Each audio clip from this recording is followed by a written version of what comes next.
Welcome. This is Megan Mitchell with Agents of Change Social Work Test Prep. And today I am going to give you our top 10 tips to pass your ASWB exam. And these are going to be some pointers to help you along the way. And we will give links to some of our blog posts or other videos that are referenced throughout. If you are looking for more content, make sure you check us out at agentsofchangeprep.com, and you'll find tons of information and resources there. So we have had thousands upon thousands of people take the test throughout the years, and we have come up with our top 10 tips to help you pass your exam. So like I mentioned before, we want to make sure that you are able to click the links because different topics that we have touched on before are going to be referenced. So make sure you spend some time checking out those links and take with you today what's going to be a fit for you and the way that you learn best. Which brings us into our first tip, which is understand your learning style. I cannot emphasize this enough. Every human being has a different learning style because we all have different brains. So before you even begin studying, you need to understand and really tap into your learning style. There are many, many different kinds. There's visual, auditory, reading, kinesthetic learners, multimodal. So just make sure that you know how you learn best. And when you tap into how you learn best, you're going to be able to maximize your performance. For example, some people do really well with just reading text on a page, white page, black text. That's not going to work for everyone. Some people find that to be very overwhelming or unstimulating. So they might be someone that's more of a visual learner and they need color coordinated study materials. There's so many different things out there. So check out our blog post on learning styles and make sure that you don't select a learning platform or a learning program that is not going to be best suited for you, because we know that materials can be very costly. So we do not want you to spend money because it might have worked for someone else, but it's not a fit for you.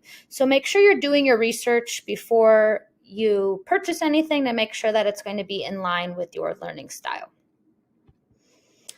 The second is master the code of ethics. I just want to reiterate how important the code of ethics is for this test. It shows up as about a quarter of the content that you're going to see, but really we know we cannot function or do our job duties as a social worker without adhering to the code of ethics. And this is going to be for all levels of the exam. So this is going to be the bachelor's, the master's, and the clinical level exams. You need to know the code of ethics. So I suggest you read it through in its entirety one time before you even really dive in to your studying. So right at the very beginning of your studying. And then I also encourage you to dive in and do a deep dive one time all the way through at the end of your studying. You want it fresh in your head as you are preparing for this exam, but you really have to have a solid knowledge, and you really want the code of ethics to come to life, because without being able to apply the information, it's just words on a page. You need to be able to know how to apply it in situations. How do you work through ethical dilemmas? And of course, we always want to make sure that the best interests of our clients are first and foremost. This is huge. Our third tip is learn how to break down questions. And many people struggle with this because they might have a very strong content knowledge. They feel that they know all of the factual information, but that's not going to be enough for this exam. You need to have some sort of strategy to be able to take the question, pull out key details, and synthesize that information and piece it together. We at Agents of Change recommend our 5 W's approach, which is who, what, where, when, and why. And this is really our biggest tool that we recommend using on test day. It's really good to use when you get stuck on a question or it's very wordy or you're just needing some help breaking it down. So you can check out our 5 W's. We have a video, we have a blog post. This is really crucial to our test taking strategy and will help you break down those questions. Our fourth tip is to take the ASWB and other practice exams. practice makes progress. So the more practice questions that you're able to work through, the better able you're going to judge your progress towards your goals. You're not going to know how you're doing if you don't have any benchmark. So we suggest 100% to take the ASWB practice exam because that is put out by the ASWB. It will allow you to get very familiar with the software that will be being used. And we also recommend that you're doing multiple practice exams throughout. People always say, what should I do? How do I know if I'm ready? Only you will know if you're ready, and that's different for everyone. But we encourage a buffer of at least 10 points on any full-length practice exam because we know that the testing environment is going to be a little bit more stressful. You might have anxiety, and when you're taking these practice exams in your home, you'll probably have a much lower stress level. If you are looking for practice questions, we have 2 full-length practice exams offered. One is included in our package, and we have an additional one that you can purchase as well. So those are good places to get some practice in as well. Also, a good practice exam will give you rationales. If you get just someone sends you some questions and it gives you the answer, but it doesn't tell you why it's right, that's not a good practice question. So make sure that you are really picking materials that are solid questions that are going to help you. The 5th tip is to practice self-care, and I would think this is probably the most important tip because if you are not your best self in all dimensions of wellness, you're going to really struggle to find the time, to find the energy to be able to be successful. This is a really lengthy and sometimes stressful process. I don't know anyone that's like so excited. They're like, this is going to be the most wonderful thing of my life. I can't wait. Right? It's a big change. It requires effort. So it's important that you have the right strategies to manage your anxiety and stay motivated up until test day. And you're going to need to practice self-care.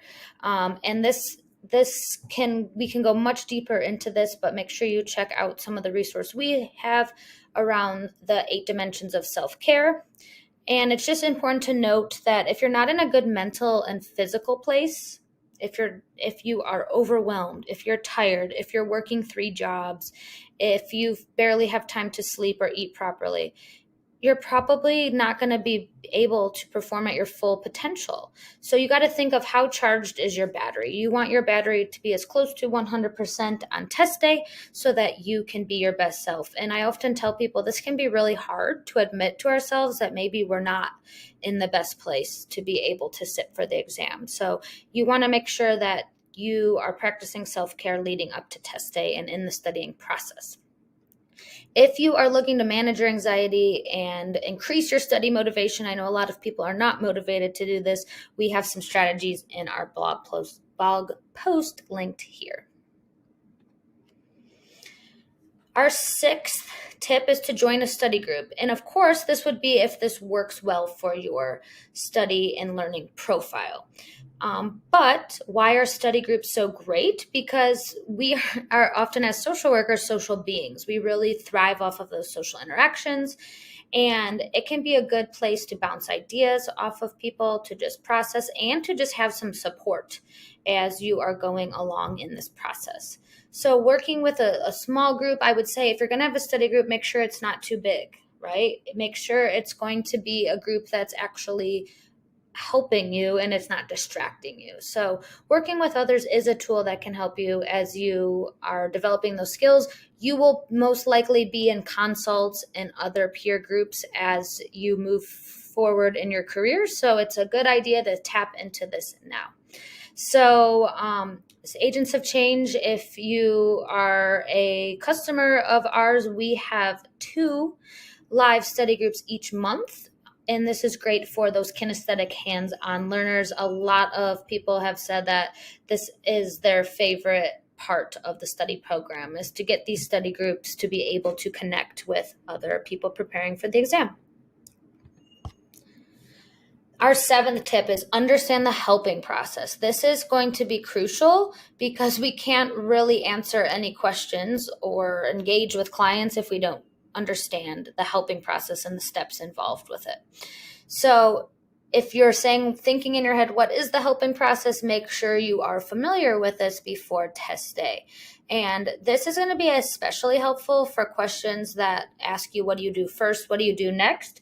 Because it can help you identify where you are with that client. Are you engaging with the client? Are you in active skill building with the client? Are you terminating the client? So that acronym we use is EAT a Pie today: engagement, assessment, planning, intervention, evaluation, and termination. And those are the different steps that we work through with clients, regardless of setting.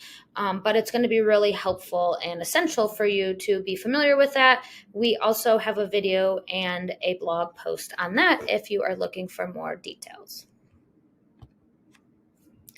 This one's huge. Avoid ASWB myths and misconceptions. So don't believe everything you read on the internet. You really need to be mindful that if you are talking to people on social media or going on different sites or Facebook groups, that the people you're engaging with you can trust. There are so many people that will tell things that just are not true. So make sure you're doing your own research and you are connecting with people that are legit.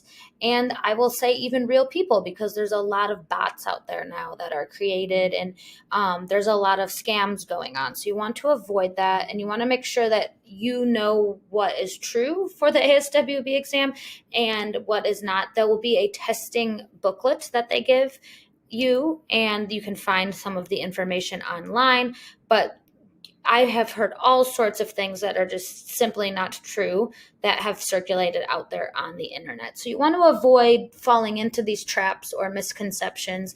For example, a misconception is it's like impossible to pass this exam, right? That is an exaggeration. The stats are available for you to see what the passing rates are. I've also heard people say things like, if you're within 1 point, they'll just let you pass. That's also not accurate as well. So make sure you really utilize the ASWB site to be able to reference information and get the correct information, because you don't want to go into the exam with false information. That's not going to help you. So make sure that you're well informed before sitting for the exam. This is huge. You need to have some sort of exam week and exam day strategy. So you know when your test is and what are you going to do in that week leading up. That can be a very crucial time to make sure you're practicing that self-care, to make sure that you're just doing like light review and you're not overdoing it and over cramming during this time. So you want to make sure that you are minimizing that last minute stress, but knowing that stress is going to be normal. That's part of the process, because for many people, this is something that's really important to them. And you want to maximize your focus. So maybe you are going to bed earlier the week leading up. Maybe you are taking walks in the evenings. It can be a variety of different things. On exam day, you want to make sure that you show up early, because if you're late, you could be denied access. You want to make sure you have your IDs, and you want to make sure you eat before the test. I can't think of anything worse than being hangry and getting shaky and your blood sugar crashes during the exam. You might think, oh, this is so easy. I'm fine for test day. It's going to be totally fine. Make sure you have some sort of strategy or plan, because there are times that I've heard people that forget to eat or they don't sleep the night before and then they're totally exhausted. So make sure that you have some sort of strategy or plan leading up to your test day. Our last tip is to ensure that you're ready to take the exam. And you want to ask yourself, am I ready to take the exam? No one can answer that question for you. So people will email me and say, do you think I'm ready? And I say that, I can't determine that. Only you will know if you're ready. And how do you determine if you're ready? Do you feel confident, right? If you go into this thinking I'm going to completely fail it, you got to switch your mindset. So you might be ready content-wise, but you might not be ready with your mindset. So you want to make sure that you're in a good mindset, you feel confident, you feel ready to do your best on test day. Also, a good indicator are going to be those practice exams, how comfortable you feel breaking down questions. It's a holistic question that you want to ask yourself. Am I able to confidently go in and do my best. We have a pre-test checklist that could be helpful if you are wondering, did I do all the things that I need to do? You don't want to miss any key content areas. You want to make sure that you are your best self, making sure you're sleeping, eating properly. So that's really a self-reflection question. Am I ready to take the exam? And you will know if you are ready. And there's nothing wrong with feeling that you're not ready, but don't let fear be the blocker, right? A lot of people will say, I'm not ready, I'm not ready. And then my question to them is, will you ever be ready, right? You do not have to get 100% on this exam. So if you are someone that leans on the perfectionist side and you're thinking, well, I'm not scoring like perfectly, that's okay, right? You just need to ask yourself, if I am ready, here's the tools that I have. If I'm not ready, what do I need to be prepared? If you are looking for more content, like I mentioned previously, make sure you check us out. You can always contact us with any questions at agentsofchangeprep@gmail.com, and we'll be happy to assist you and hopefully point you in the right direction. And as always, we want to thank you for tuning in. Make sure that you subscribe to our channel on YouTube or our podcast on whatever platform you're listening on. And remember, you got this. This is a tough process, but you can do it. And if you are struggling to find the motivation, this is your words of encouragement that you have to put yourself out there in order to see success. So thank you for tuning in and best wishes.